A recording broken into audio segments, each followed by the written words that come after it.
สบายเย็นสบายสาวนา เย็นสบายเย็นสบายสาวนาไทยมาอยู่บ้านนาซื่นสีหวาน โอ้ อะ คืออารมณ์ดีแท้ อารมณ์ดีอากาศมันเย็นๆเนาะ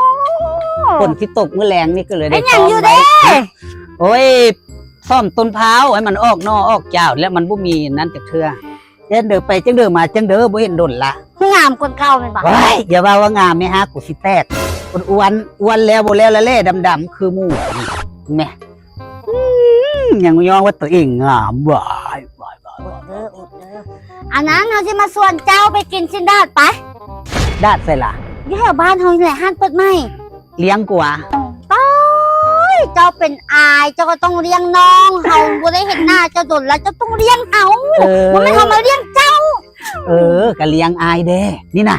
เมื่อวานมื้อซืนก่อนนั่นน่ะอายได้ยินเขาเว้าอีฝนเดี๋ยวนี้น่ะอู้มันผู้งามมันเปลี่ยนแปลงหลายมันขาวหุ่นมันก็ดีว่าซั่นขาวขึ้นเบิ่งหมุนมึงดูหมุนเบิ่ง หมุน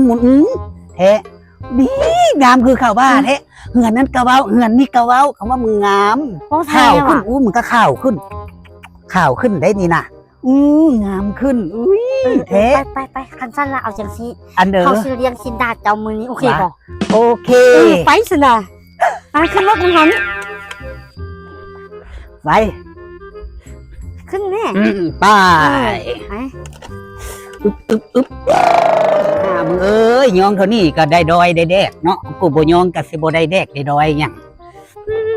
โซกปากกูแล้วลาบปากกูแล้วปานนี้นะ